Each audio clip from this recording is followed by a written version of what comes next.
నిరుద్యోగులు ఏం చెప్పింది ఆ రోజు? మొదటి ఏడాదిలో 2 లక్షల ప్రభుత్వ ఉద్యోగాలు అన్నాడు. ఈ మధ్య ఆడ మీటింగ్ల పైన 60,000 ఇచ్చినా 70,000 ఇచ్చినా అని అబద్దాలు మాట్లాడుతుండు.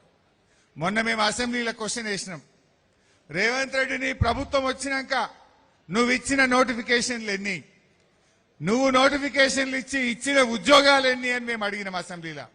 అడిగితే వాళ్ళ గవర్నమెంటే ముఖ్యమంత్రి చెప్పిండు 16,000 ఉద్యోగాలు ఇచ్చినాం.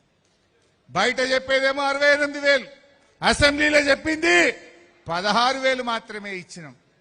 ఎలక్షన్ల ముందేమో 2 లక్షలు చెప్పిండ్రు, ఇప్పుడు ఇచ్చిందేమో 16,000 ఉద్యోగాలు. అంటే నిరుద్యోగులకు కూడా అన్యాయం చేసినారు. మొన్న డీజీపీ గారు అన్నాడు, కొత్త డీజీపీ సివి ఆనంద్, పోలీస్ శాఖలో 19,000 ఖాళీలు ఉన్నాయన్నాడు. కానీ మొన్న రేవంత్ రెడ్డి 2 జూన్ నాడు ఏమంటుండు, 5,000 కానిస్టేబుల్ ఉద్యోగాలకు నోటిఫికేషన్ ఇస్తామంటాడు. 19,000 ఖాళీలు ఉన్నాయని డీజీపీ చెప్తే రేవంత్ రెడ్డి 5,000కే నోటిఫికేషన్ ఇస్తా అంటాడు. మరి అందరికీ ఉద్యోగాలు ఇయ్యవా?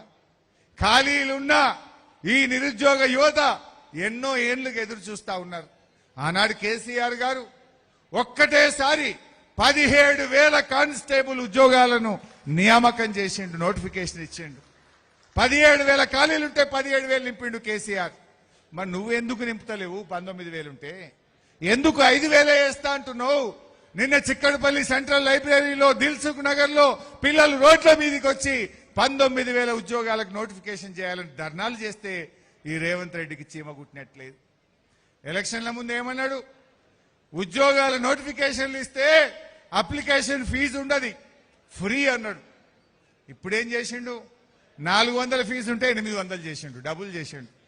ఎలక్షన్ల ముందు ఫ్రీ, ఎలక్షన్లు అయిపోయినాక డబుల్ ఛార్జ్. అంటే ఈ రకంగా నిరుద్యోగులను కూడా మోసం చేసినటువంటి పరిస్థితి. ఎవరిని నువ్వు మోసం చేయలే.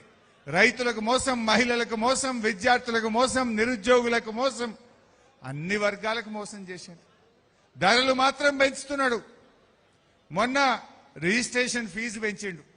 మీ దగ్గర కూడా బాగా పెరిగినాయట మానకొండూరులో. ఇక రిజిస్ట్రేషన్ ఆఫీసులు ఈగలు కొట్టుకుంటున్నారు, ఆగమైపోయింది. ఇప్పటికే రేవంత్ రెడ్డి వచ్చినాక రియల్ ఎస్టేట్ డామ్ అన్నది. అమ్ముతున్నాయా ప్లాట్లు? మానకొండూరు, అలుగునూరు, తిమ్మాపూర్, శంకరపట్నం జోర్లుండే బీఆర్ఎస్ ఉన్నప్పుడు ఇప్పుడు ఏమైంది? డామ్ అన్నది. ఎవరైనా ఆపదకో, సంపదకో, పెళ్లికో, లగ్గానికో, చదువులకో, దావకాన కోసం అమ్ముకుందామంటే కూడా కొనే దిక్కులేని పరిస్థితి వచ్చింది. ఆ మూలిగే నక్క మీద తాటికాయ పడ్డట్టు ఇంకా రిజిస్ట్రేషన్ ఫీజులు పెంచిండి రేవంత్ రెడ్డి. దాంతో అది కూడా ఆగమైపోయింది. అంటే రిజిస్ట్రేషన్ ఛార్జీలు పెంచిండు, ఆర్టీఏ ఛార్జీలు. మీరు మోటార్ సైకిల్ కొంటే 5,000 పెంచిండు, పెద్ద మోటార్ సైకిల్ కొంటే 10,000, కారు కొంటే 20,000. ఈ రకంగా ఆర్టీఏ ఛార్జీలు పెంచిండు. అదేవిధంగా బస్ టికెట్లు, ఆడోళ్ళకు ఫ్రీ, మగోళ్లకు డబుల్ టికెట్. మీరు బస్సులలో ఎక్కితే మగోళ్లకు డబుల్ టికెట్ చేసిండు. బస్ ఛార్జీలు పెంచిండు, రిజిస్ట్రేషన్ ఫీజులు పెంచిండు, ఆర్టీఏ ఛార్జీలు పెంచిండు, బీర్ సీసాలకు పెంచిండు. రేపటి నుంచి కోటర్లకు పెంచుతాడట. ఇక విస్కీకి పెంచుతాడట. ఈ వారం పెంచుడు, దంచుడు, కమిషన్లు కొట్టుడు. గిది తప్ప ప్రజలకిచ్చిన హామీలు ఏమైనా అమలవుతున్నాయా? ప్రజలకిచ్చినవి మాత్రమే అయితలేవు, అన్ని అబద్దాలే. బీఆర్ఎస్ అధికారంలో ఉంటే పెద్ద జీవన్ రెడ్డి గారు చెప్పిండ్రు, మన 9 ఏళ్లల్లా కరోనా వచ్చిన కొత్త రాష్ట్రమైనా మనము 23 లక్షల ఎకరాలకు నీళ్లు ఇచ్చినాం. 23 లక్షల ఎకరాలకు కొత్త ఆయకట్టు ఇచ్చింది బీఆర్ఎస్. మరి రేవంత్ రెడ్డి వచ్చి 2.5 ఏళ్ళైంది. కట్నీళ్లు పెట్టిన పొయ్యిలకు ఇచ్చిపోయినాం మేము మీకు.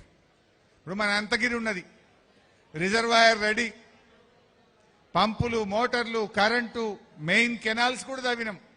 ఇంత పిల్ల కాలువలు తవ్వితే ఒక 50,000 ఎకరాలకు నీళ్లు వస్తాయి.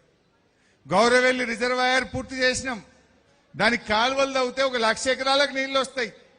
కానీ గా పని చేస్తున్నారే బీఆర్ఎస్. 23 లక్షల ఎకరాలకు కొత్త ఆయకట్టుకు నీళ్లు ఇచ్చింది.